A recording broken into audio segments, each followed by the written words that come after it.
there's a few different goals, but I mean, I think the primary one is to try to refocus the United States and American politics on big things, which is what we have been doing for a long time. I think for all its many flaws of American policy over those years, it's been superior to the other alternatives that have been on the table. And I think that continues to be the case in an era of sort of rising Chinese power. But upholding certain values is important to us holding together as a nation, and it speaks to our international role. What's the central thesis of 1 billion Americans? I said the United States should take seriously the sort of prospect of international competition with India and especially China, and see that the biggest edge that those countries have on us is their incredibly larger population, which gives China in particular an aggregate economic weight that by some measures already exceeds ours and by other measures will soon. And we should act to try to literally grow our country and become a denser, larger, more populated country. And to recognize that the current United States is really an incredibly sparsely populated country. And people perceive that there would be like some enormous burden in tripling the population. But actually, there would be a lot of just pure domestic advantages to it. Yeah, for numbers, it's sort of 330 million or so at the moment, right? Yeah, so we're talking about tripling. I used very rigorous mathematical formulas, and I came up with nice round numbers. You triple what we have, you get to 1 billion. So that's science of book writing. So if you want a technical explanation, if the United States grew at the same rate, our population grew at the same rate that Canada's population is growing. If we hit that target and maintained it, we would be at 1 billion by the end of the century. Wow. So Canadians are just having at it. They're doing well. No, so Canada has more immigrants than the United States does as a share of its population. Of course, we have more. Nobody lives in Canada, and a slightly higher birth rate, and that gets it done. And it's a good comparison, I think, because there's more immigration to Canada, and there's a higher level of fertility there, but neither of them are like crazy. If you walk to Toronto, it's a big city, it's an international city, but you're not like, wow, this is totally different from Chicago. It's just slight tweaks to the policy environment, and they get you to a different outcome, and they get you to, I think, a better outcome ultimately. The thing from my side being British is that I really can't tell the difference. None of us can tell the difference. You have to really know America and Canada, and then you're like, that one held the door open for me. He's one of the Canadians. Like that's the way that you tell. So what's the goal? Some of them are French, though. I mean, I'm sure you can figure. I can tell those. I can tell Georges St. Pierre. If he came up to me, I'd know that it was him. If Jordan Peterson came up to me, I'd know that it was him, and then everyone else could be. It's down who's to to say? The canary in the coal mine that is do they open the door or not? What's the goal that you want to achieve then with a billion Americans? Yeah, I mean, there's a few different goals, but I mean, I think the primary one is to try to, like, on a high level, refocus the United States and American politics on big things, which is what we have been doing for a long time. For as long as everyone who's alive today has been here, the United States has been sort of the world's number one power. We got the baton from you guys about a century ago in World War I. And I think for all its many flaws of American policy over those years, it's been superior to the other alternatives that have been on the table. And I think that continues to be the case in an era of sort of rising Chinese power, and that we should take that seriously as a core part of America's national identity, that we we were joking around about being similar to Canada. But obviously one big difference is that the United States is a major world power and Canada is not. And one reason for that is that a long time ago, you go back to like George Washington, Abraham Lincoln, all of America's famous leaders, they wanted this to be like a major country, and they have different phrases for it: shining city on the hill, and FDR, the arsenal of democracy. But it's sort of been part of our mission, I think, not to necessarily When George W. Bush was president, things got a little out of hand, and there was this idea that we were going to like conquer everyone and make them all democracies, and that's not good. We shouldn't do that. But upholding certain values is important to us holding together as a nation, and it speaks to our international role. And the book is about trying to recapture those sort of very traditional, very American sentiments, and then also just discuss a project that sounds a little loopy to people in sort of real technical terms, and see that it's not as loopy as it sounds. Why is America not as big and rich as it ought to be then? You are still very populous, huge in terms of actual space as well. I did a road trip across America last year, and there was a day that I went through 4 states and drove for 10 hours doing like 500 miles. If I drive for 500 miles in any direction from where I am in the UK, I'm in water. Like to drive 500 miles where you guys are from is just called a road trip. Yeah, it's a big country. And I think traditionally, right? Well, not just traditionally, currently as well, a challenge for America is to develop that vast landscape to the sort of best of our possibilities, right? You look at, people will say, oh, we don't have room for all those people. You compare the United States to the UK, and it's not just that the UK is physically smaller, but it's much denser, right? You have 80 million people. So that's about a quarter of America's population, but on a much, much, much smaller landmass. And the truth is, it's still a really nice country. There's like a giant global cosmopolitan city there, but there's also lots of nice farms. You go up north, and even in the UK context, Scotland is virtually empty, right? Just huge, vast countryside, which just goes to show it's there's a lot of space for people. There's a lot of ways human habitation can exist, and we can have farms, and we can have wilderness, and we can have cool mountains, but just also more people in it.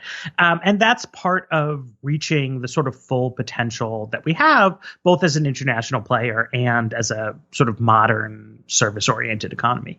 Why is it not as big and rich as it ought to be then, given all of this land? Well, these things take time. Obviously, there was indigenous inhabitants here once upon a time, largely wiped out through some unfortunate incidents.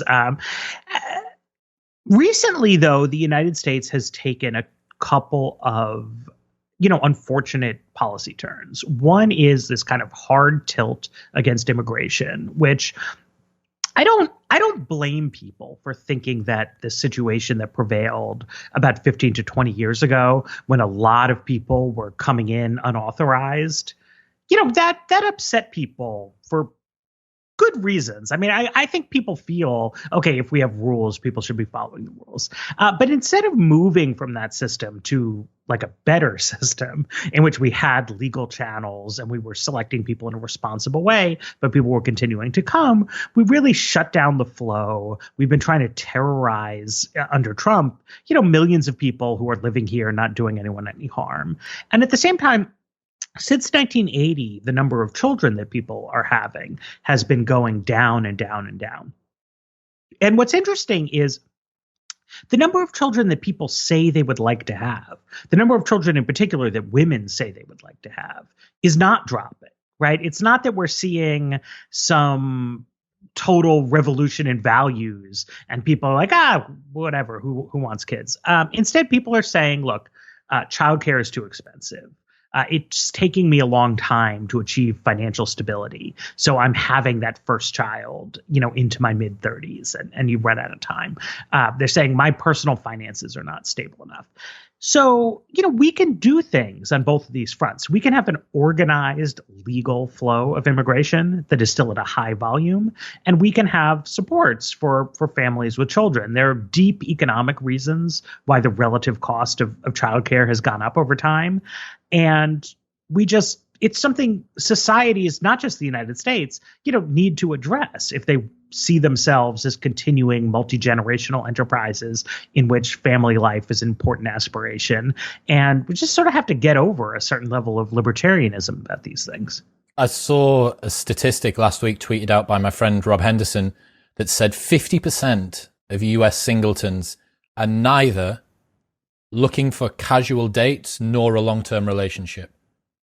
50% of people that I saw that too. Yeah, 50% of it. That blows my mind.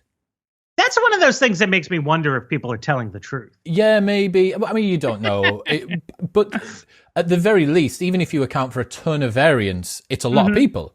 It is. Unless it was, I don't know, like a weirdly, really like ugly and imposing researcher that was like, so do you want a date? Do you want a long-term relationship or a casual one? I don't know. No, thanks. Yeah, no, not for me.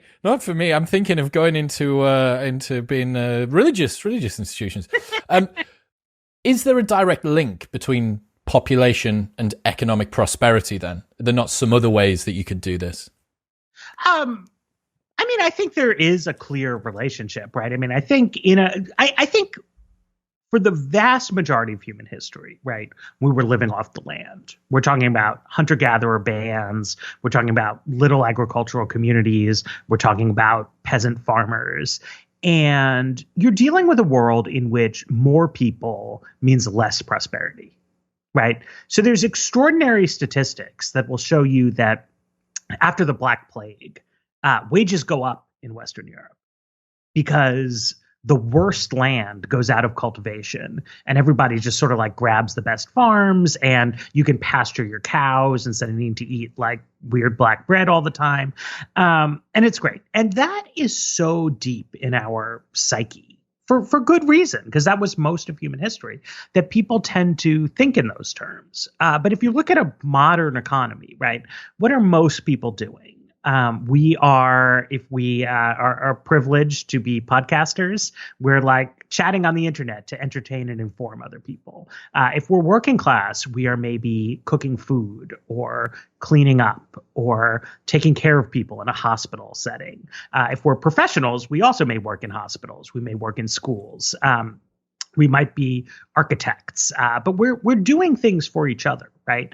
And the more people that there are, the sort of richer, deeper the market is that we have, right? I've been doing, I do a podcast. I've been appearing on a lot of people's other shows. We've been doing them in English, which is great because that's the language I speak. But English is a great podcasting medium because so many people speak English, right? That you don't need to appeal to 40% of the English-speaking population to have a good show, right? You can serve a niche audience. It could be hundreds of thousands of people, and that's still a trivial fraction of English speakers. If we wanted to try to have, podcasts in, I don't know what, Danish, Swahili or something, yeah. It's just, it's hard, right? It's like, it's hard to have a vibrant podcasting environment in something like that, right? And for in-person services, the same is true, right? If you got a tiny town, you want to run a restaurant there, like that's fine, good for you. But it's going to have to be very generic, right? Hopefully a nice place, friendly, homey, but you can't specialize in one kind of food. If you've got a big city, right, you can be the greatest ramen shop in the world, right? You can pick a thing and try to excel at it. And you can have a much more productive economy because not everyone has to serve everything. And that's sort of modern day prosperity. But that's a very new kind of environment. And it's not the way people are used to thinking. Why is it important for America to be number one in the world? Remembering I don't have a dog in this fight. Beautifully being British, I can play devil's advocate as much as I want today. So why should America be number one? Why is it important? I think the British example, though, is actually very relevant to this, right? The United Kingdom was the sort of number one power in the world for quite a while. And that stopped being the case. But I don't think that England's leaders and population were indifferent to that question, right? If the British Empire had been replaced by Nazi Germany as the world's number one power, that would have been really bad. Right. And so one reason that, decolonization and all that process was an acceptable outcome for Britain is that it was going to the United States. Right. And if we were saying, OK, America is not going to be the number one power in the world anymore, it's going to be Finland. It's going to be the nice Canadians who hold the door open for you. I might be singing a different tune here. I'm not like a hyper nationalist. But you look at the real world and what we are dealing with there, and the alternative to American leadership is quite a bit worse than the United States on almost any dimension that you want to talk about. And we see things that are happening domestically. They've got people in concentration camps in Xinjiang. They are breaking their agreements with Hong Kong regarding local democracy there. But they're also externalizing their political power. Something that made a big impression on me. I'm a big pro basketball fan, watch the NBA a lot. And Not I right saw, now, you don't. well, and I saw, a coach, I think it was Daryl Morey from the Houston Rockets. And he tweeted in English, in America, solidarity with protesters in Hong Kong. And China has already banned Twitter domestically, right? So he's using a platform that's illegal there. And the Chinese cut NBA off from broadcast in China to retaliate. And then there were all these criticisms. And so LeBron James says like, oh, he really shouldn't have said that. And that's not because LeBron is like a bad guy. He in U.S. domestic politics has been a real leader on a lot of issues, thoughtful person. But he's a business too. And he needs the China market. And they need him to not be critical of anything that's happening there. So Chinese speech norms are coming into American sports leagues. Mercedes-Benz did an advertisement a few years ago, and it quoted the Dalai Lama about something. And it was something dumb, right? I mean, you got a Buddhist monk, and they're like, so buy our fancy car. But the Chinese government threw a fit, and the CEO of Daimler ends up apologizing for this offense that they gave to the Chinese people.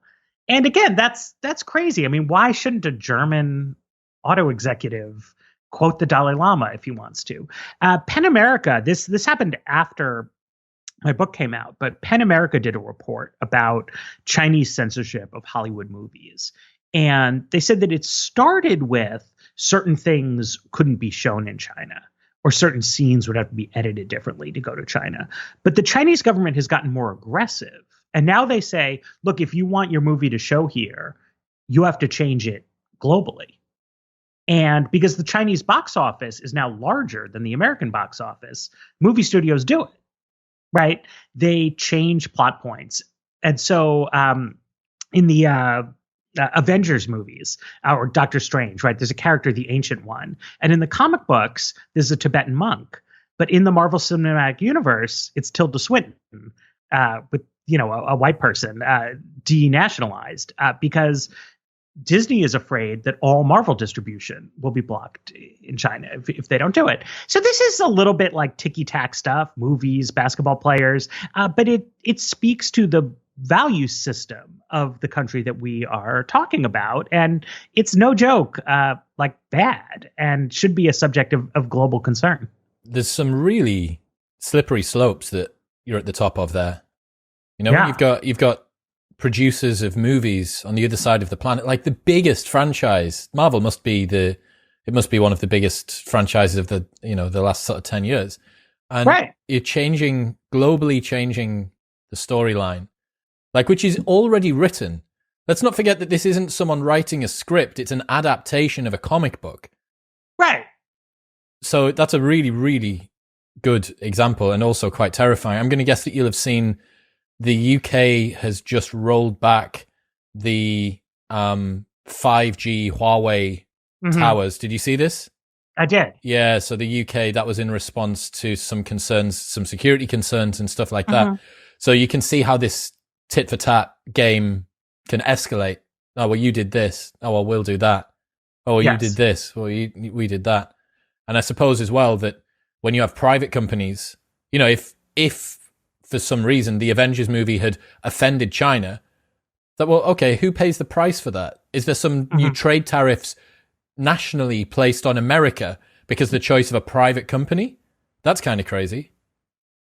Yeah, I mean, it's a difficult one. And, you could have imagined a different world. When I was in college, I had a professor as a Welsh guy, I think, Glyn Morgan, and he wrote a book, and it was called The Idea of a European Superstate.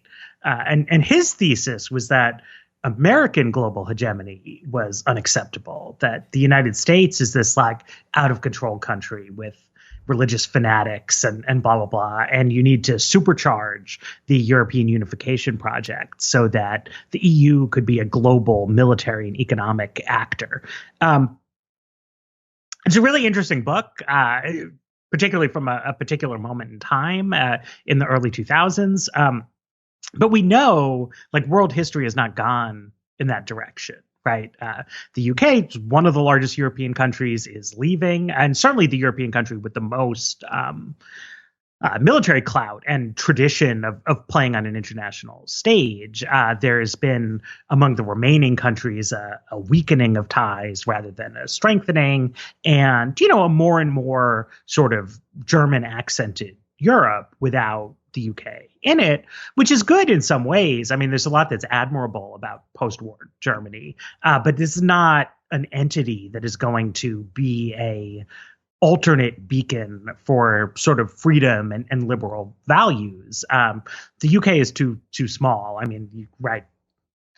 You need much more than 80 million people. And the other countries, there's a lot of nice English-speaking countries out there, New Zealand, Australia, all very admirable, but these are tiny places.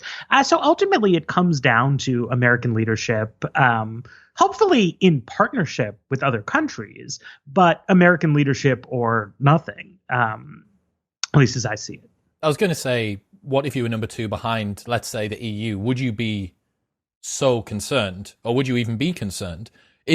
How much of this is patriotic America number one, and how much of this is anything but China number one? It's both. I mean, I'm a believer in America and the American project, but it is definitely true that if we were talking about an increasingly integrated Europe of, 450 million people coming up, then I think I would be saying a different thing, right, about what is the international environment. And we're talking about a sort of a two-legged stool of global liberalism with a different set of equities. Managing that relationship would be different. I'm not like a super IR international relations kind of guy.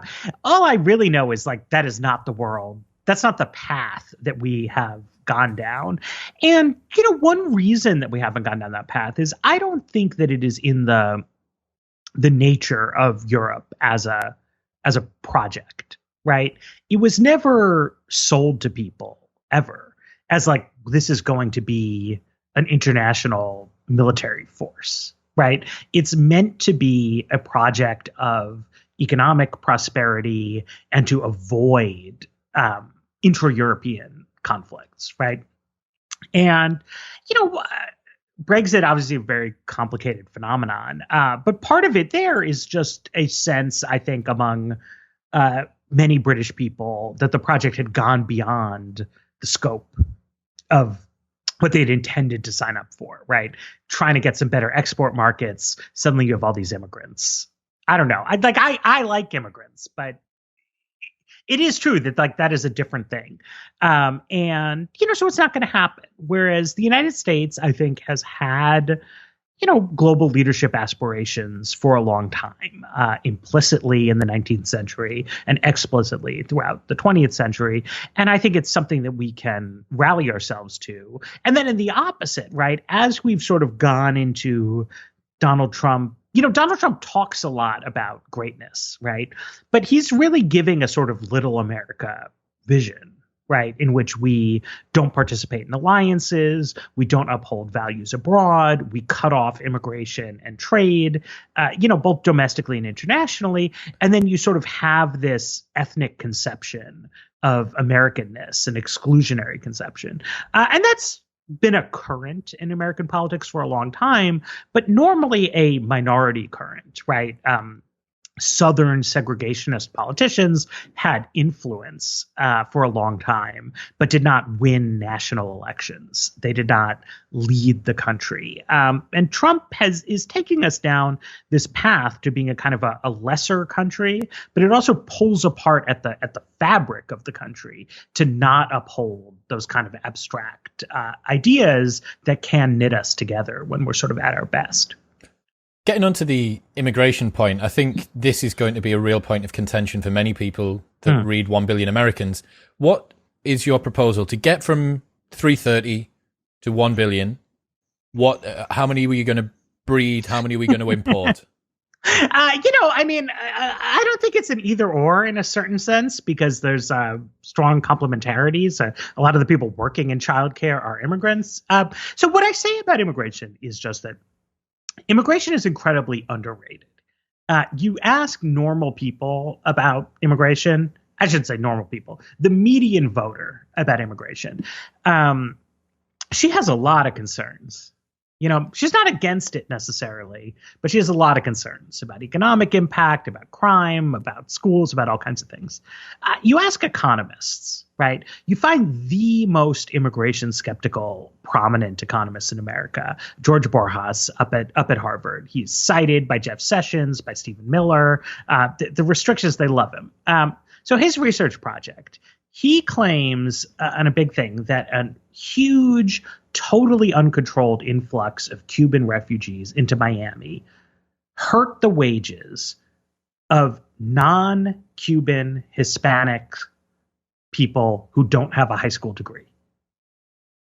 Right? So that's not nobody, but that's like 30% of the population of Miami, 8% of the population of the United States globally fits that view. So among experts, even the restrictionists are kind of optimistic about immigration.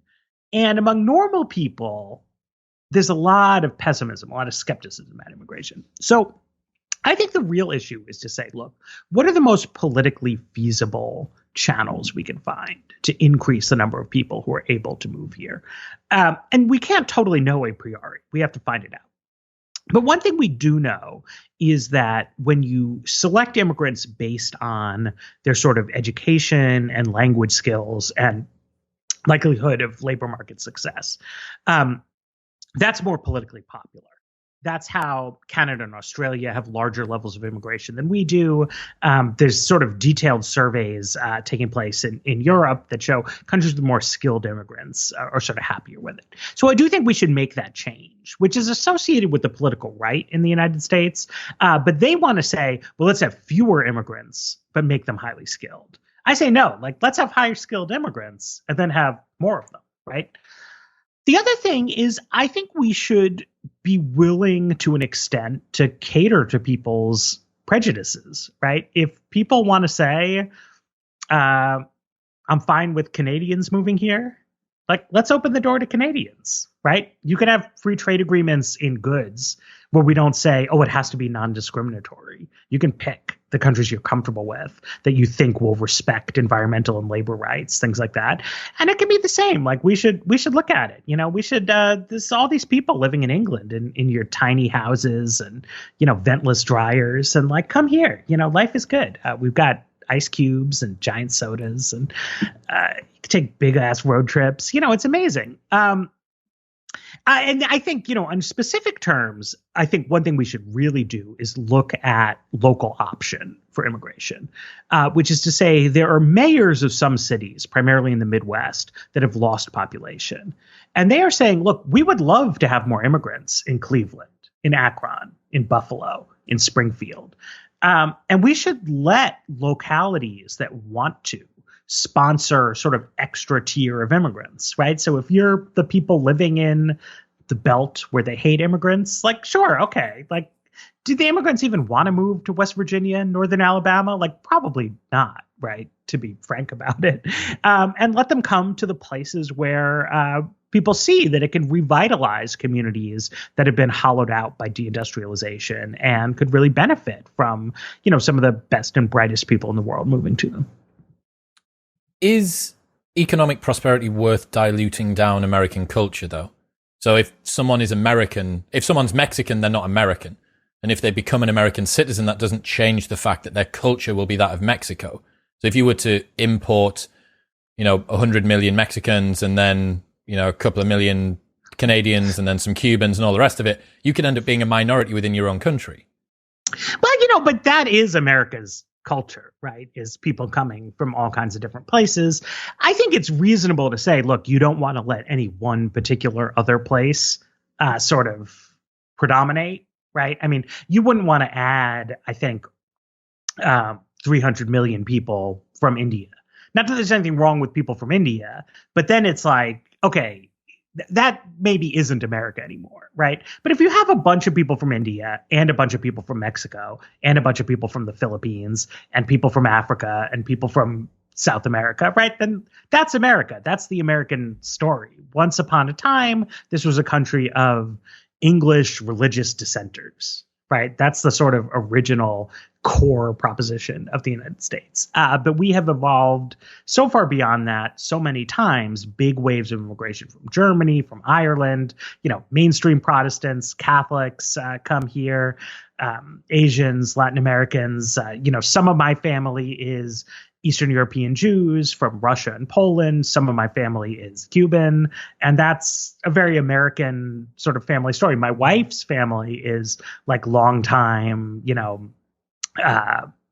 Ulster Scots, whatever you call them, 18th century came in. So then our son is like even more blended. And that's America, like at its core, is just like a lot of weird shit coming together. Downstream, I can see how immigration would then eventually blend into a culture, but you're going to get pockets of people. The particular people from particular countries are going to find microcosms where other people from their country are as well. And I can see, no matter how progressive you are with regards to immigration, if you become a minority within your own city, I can see that being very unpopular. Yeah, I mean, look, this has always been a sort of question about immigrant niches. So I grew up in New York, which is a very immigrant heavy city and is full of places like that, right? I mean, as a sort of native born American, native English speaker, I was not a minority, quote unquote, in my city, but you go to parts of Jackson Heights and you're like, oh, this is the subcontinent, right? Then you go 2 stops further down on the 7 train and you're in China. And it's part of what, people who love New York love about it. There's also a reason lots of people don't love New York. And, one thing I want to say is that I think we should push back against the idea that we need to be homogenous and then we need to exclude people to have a successful country. But I also want to push back against cosmopolitan liberals' tendency to deride people who have different preferences from theirs. Like, it's fine. It's just a fact of life that people, for arbitrary reasons, like some people would find it incredibly boring to live in a very ethnically homogenous place because they would say there's no good restaurants here, right? I love my Mexican food. I love my Japanese food. Right. And it's, and it's the kind of people who will say like the greatest thing to happen to Britain is that like now there's all these Indian restaurants, right? Like it's way better. Other people don't think that way. Like some people don't like to try new stuff. They don't like spicy food. And like, that's fine. That's part of accepting diversity is that some people don't have that kind of cosmopolitan, hyper openness, easily bored sort of mindset and mentality. And, that's one reason why having local differentiation in immigration policy, I think, can be useful and important. One of the things I try to show in the book, though, is that there is an economic interlinkage, right? That we have seen an incredible decline in the rural population in the United States over the past couple of generations. And that's because, it's because of several different things. But one main factor is all throughout human history, you look thousands of years, right? People leave the countryside to go live in the big city. But how many children are born there in the first place makes a big difference, right? If you have 3 kids and one of them moves to the big city, well, you have stable population in the countryside. If you have 4 and one moves to the big city, you have growth in both places.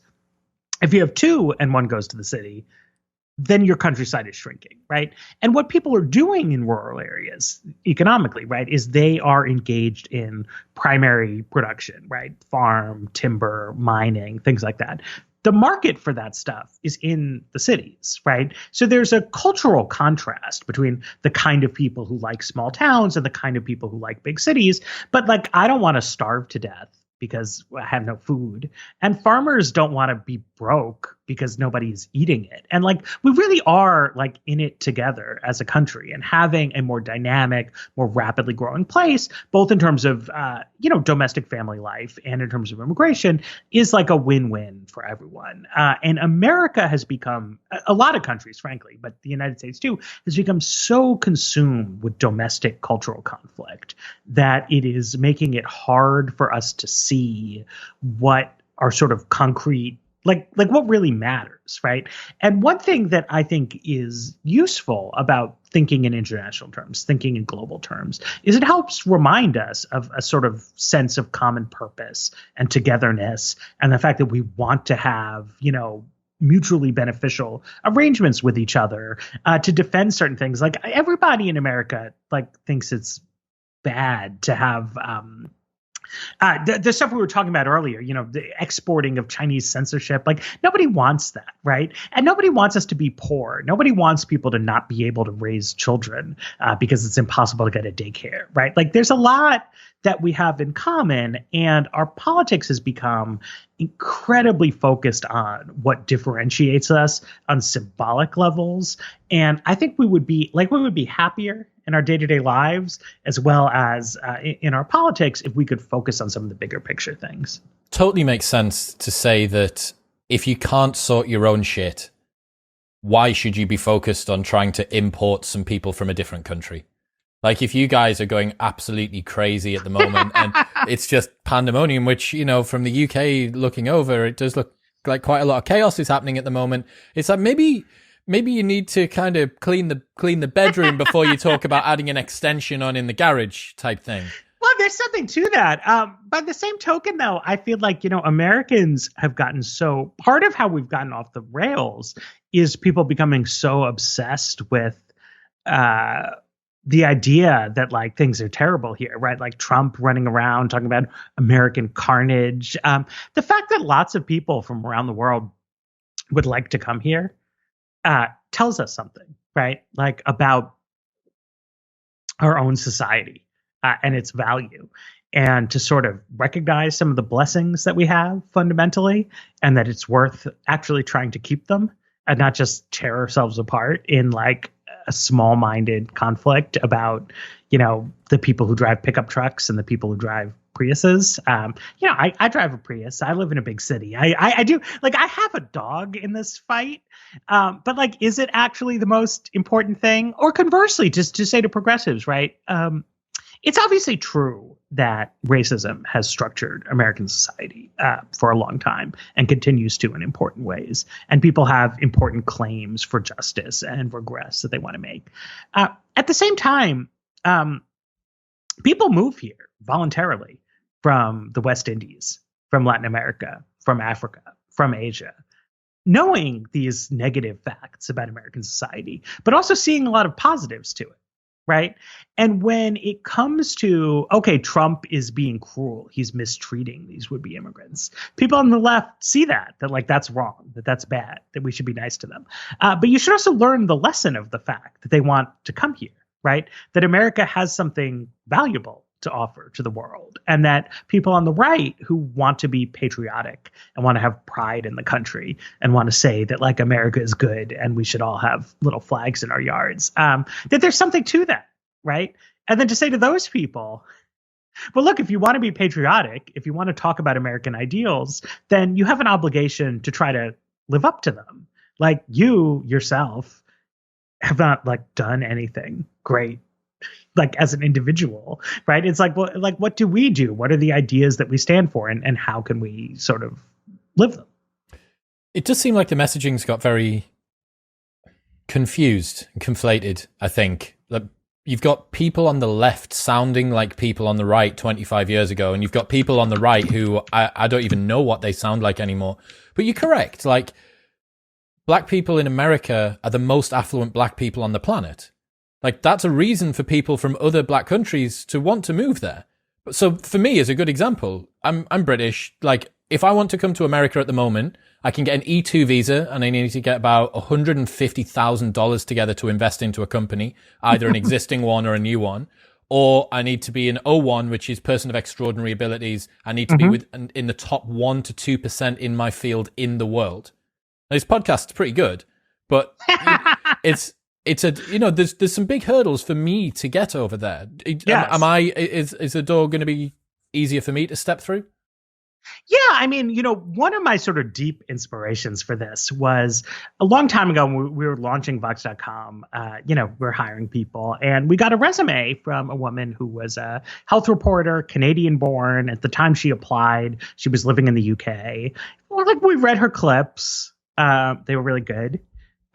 She had like a good plan for coverage. So we were like, all right, we're going to hire you. And then we like took that over to the HR department, and they were like, whoa, we got to talk about visas. And in a weird way, it had never occurred to me, because the immigration debate is always about like Mexicans and Cubans. Those people, you know, like nobody is ever vocalizing a concern that Canadian journalists, too many British people coming over here, are going to come here from London and like write hot takes on the internet, especially because we have free trade in takes, right? Like I can read Guardian columns. I can read, what's the Canadian newspaper? The Globe and Mail. Like, your podcast will play in America. My podcast plays in Britain. So, like, what's the point even? And, like, who knows what the point is? You know, like, so we got it done, right? We got her an O1 visa, and she is, in fact, extraordinary. But it was a big pain in the ass. And to what end? Like, nowhere in the pain in the ass process was there actually like an angry immigrant hating person being like, America for the Americans. We don't need these Canadian health reporters. You know, it's just a kind of bureaucratic autopilot, because we cap the total number of visas.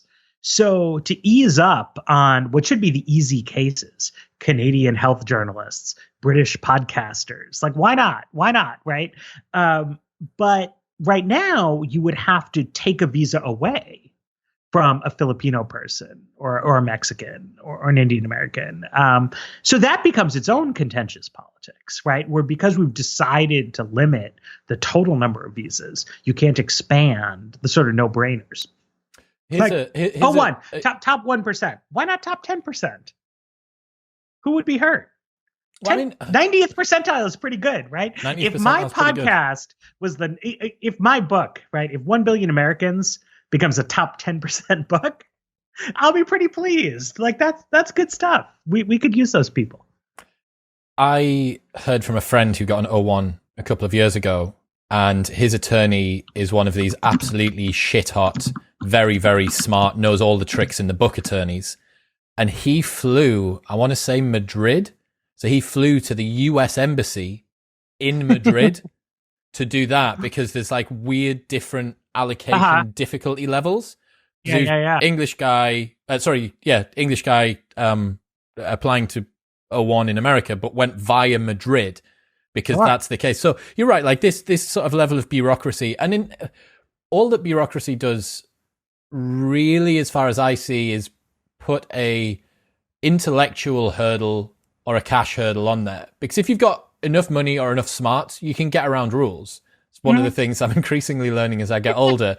That all that rules are is just a problem to be solved. And if you put more rules in the way, then you select for a particular type of people who can bend those rules. So I don't really know. And it expresses this kind of paranoia about immigrants that is visible in our political culture. That I looked at this this legislative proposal called the RAISE Act that President Trump has endorsed, that's written by Tom Cotton. And, you know, it wants to change how the immigration system works. They say, okay, we want a merit-based system. We're going to select people based on their skills. And, you know, fine, it's not a crazy idea.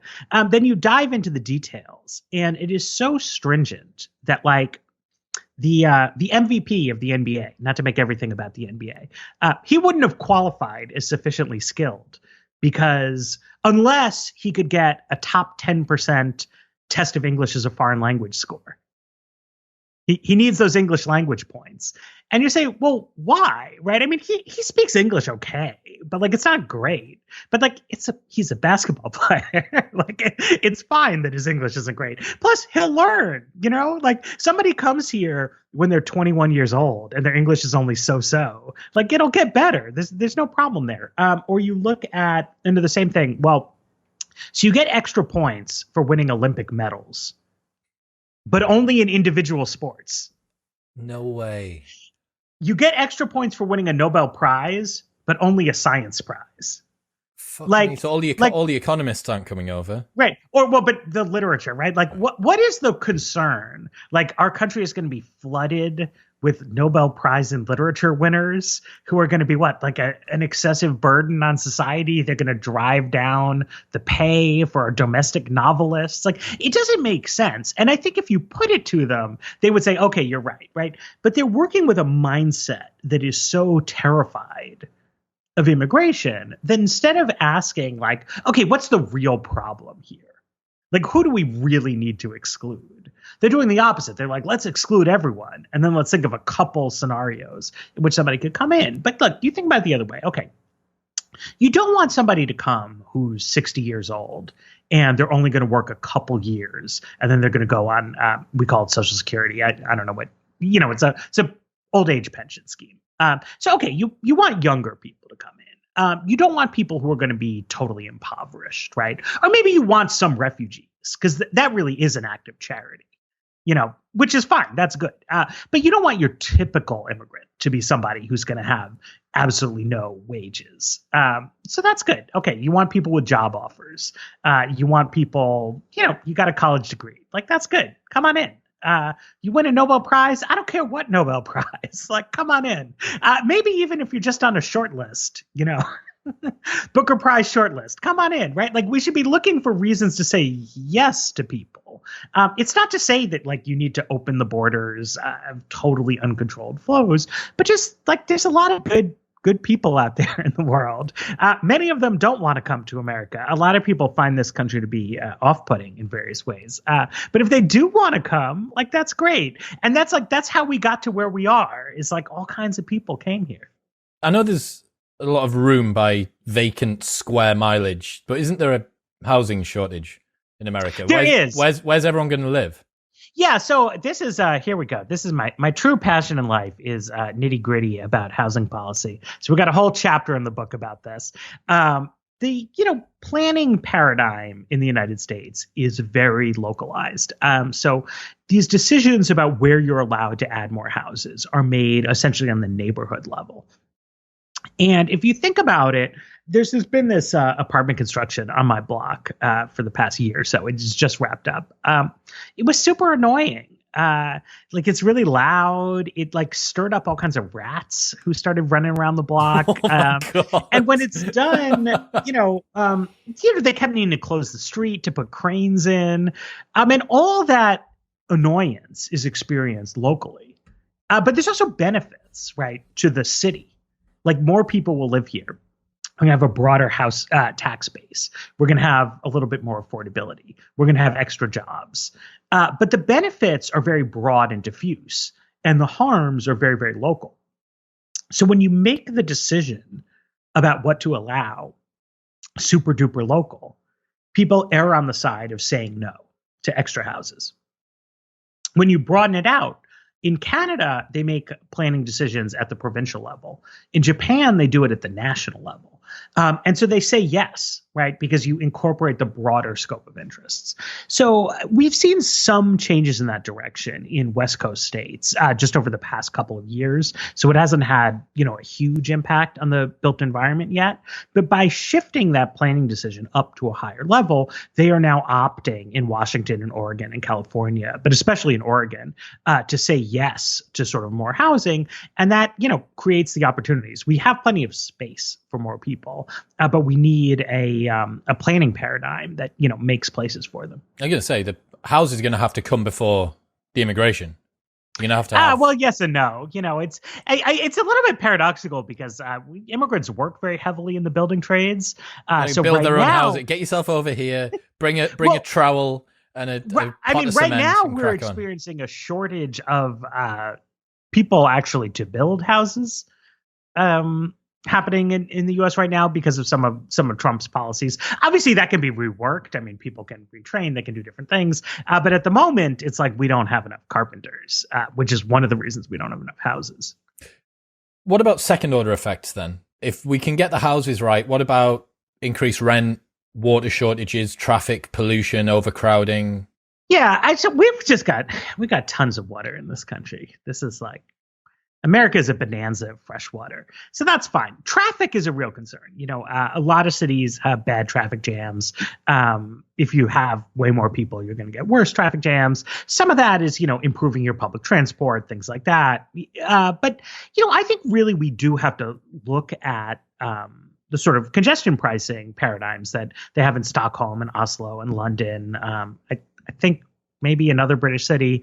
Singapore was the sort of originator of these things. It works well. Every place has been tried. It's been very contentious at first with a lot of naysayers and a lot of doubts. But it's been fairly politically durable.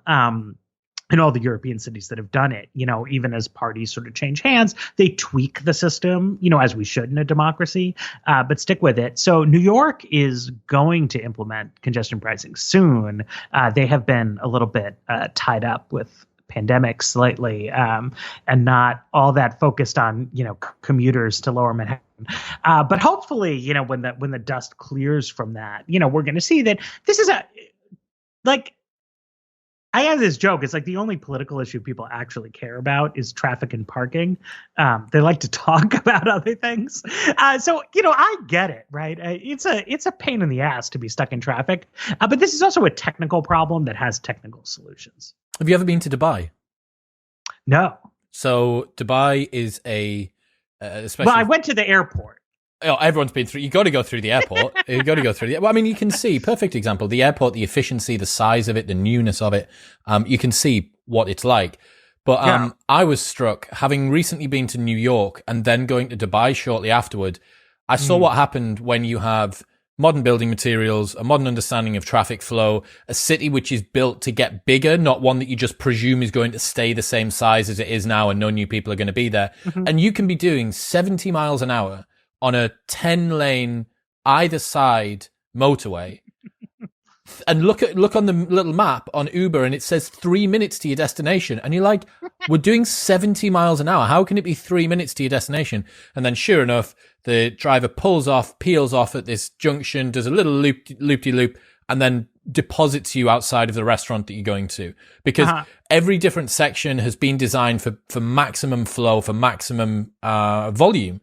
Sure. And then you go to somewhere like LA and you have traffic in different towns, almost different cities. Like you can go and in San Bernardino Valley be suffering the effect of a traffic jam that's on the coast. And you're like, this can't be what's going on. So I can see, you add in an extra few people are going to go to the popular places. I know Joe Rogan and everyone's doing mass exodus out of LA at the moment, but like it's going to take a little bit of time for that to slow down. People are going to go to New York, people are going to go to LA, people are going to go to Dallas, I think, which is like the third most populous or second most populous city.